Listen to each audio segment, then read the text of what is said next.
right, guys. I was recently tasked with doing a webinar and talking about salespeople, right? And hiring salespeople, going through the systems, getting them onboarded, getting them equipped. Basically, I went through everything that there is to know about salespeople in a fairly short period of time. So, I covered everything in just sort of not a lot of real deep detail, but I covered a lot of stuff.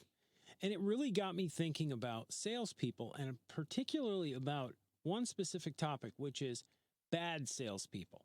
Because if you're hiring salespeople, and if you're new to running a business, you're new to Salesforce management, you're new to all the systems, really there's only one, major danger, and that is if you hire a bad salesperson and all the things that can come from it. I mean, of course, you can run into problems with systems and you can have issues, and things can break down a lot of different ways, but the damage that one bad salesperson can do can be phenomenal.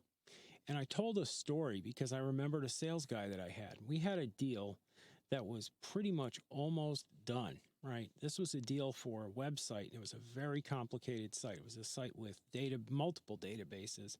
And it did a whole bunch of different stuff. Not really social media, but it was for a manufacturing company, and they had like multiple online databases for different things. And they had, I think, 60,000 SKUs. It was, an e-commerce site, but it had a lot of functionality. Anyway, this site was, I think it was close to $60,000-$70,000. It was in that range. So it was a pretty beefy project. Of course, there are projects that go, double digits higher than that, but it was a pretty decent deal. And we had a sales guy, and he'd been performing pretty well, and he'd been handling different deals. And we tasked him with, hey, just jump onto this meeting we're going to have and start it off, because he's a real personable guy.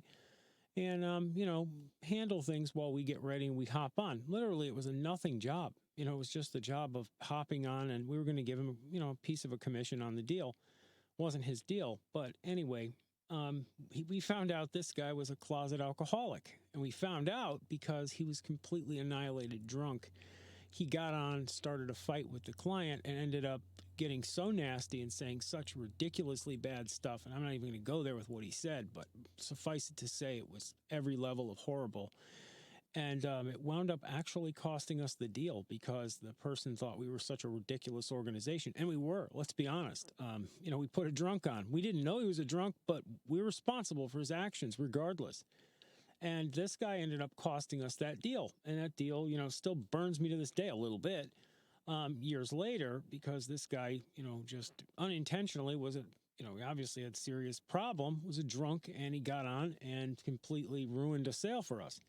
That's one minor example. That one, didn't get litigious, thank God. But you can have situations where salespeople overtly lie, to get deals, and it can wind up legally biting you in the ass down the line. You can get really badly harmed by this. So this is something that's pretty serious.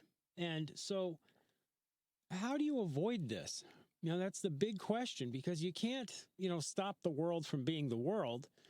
And you can't stop people from deceiving you. So the only thing I've come up with through years and years of doing this, and this is something I think most people deal with, is either A, you run an in-house sales force where they're literally physically in a location with you, right? That's one option. Option two is you extremely isolate your salespeople in a sense of every stage of the sales process is utterly administrated, right? You basically have demos that are recorded, right? And you use something like Zoom where there's a recording of every demo, and you monitor their phone calls. And when they conduct a deal and a deal goes through, you call and you verify. So there's a lot of administrative load there. Unfortunately, that's the only way that you can really go these days, or you're going to run a risk of getting burnt down.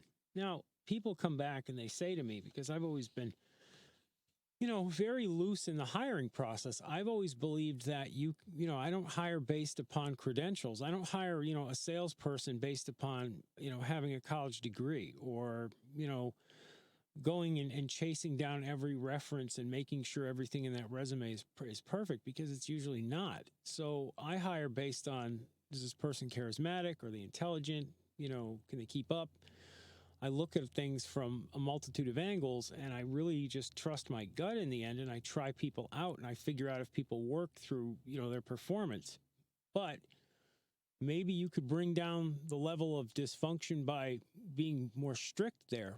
It hasn't been the case with me. I've never seen it work, but I have seen it work where you verify absolutely everything. And it's unfortunate, but it was something that really dawned on me, was just to tell you guys some stories, a little story here, and to just do a quick video on it and say, ultimately, there's not a lot you can do to protect yourself other than be vigilant and verify, or run your sales force in-house, which is a viable option for a lot of agencies. And I know a lot of agencies that run their show that way and are very successful that way. They have a small sales force that's local to them. People get together, they're in a room, they have their little cubicles, whatever, they get on their computers, and everybody knows one another. And in that case, you can basically completely eradicate all the really dysfunctional worst case scenario stuff, because people tend to behave very differently in person than when they're at home alone and think they can get away with stuff. Anyhow, that's going to wrap up this vid. I just wanted to do a quick video on the subject of bad salespeople, and just cover a little bit about what you can do about it. I could get into all kinds of lengthy stuff and talk about how you should monitor, and Q&As, and just all kinds of verification stuff, but it's really just that simple, and I think you guys know what I'm talking about. And I'll see you in the next video. Make sure to subscribe to the channel, hit the thumbs up, and talk to you soon.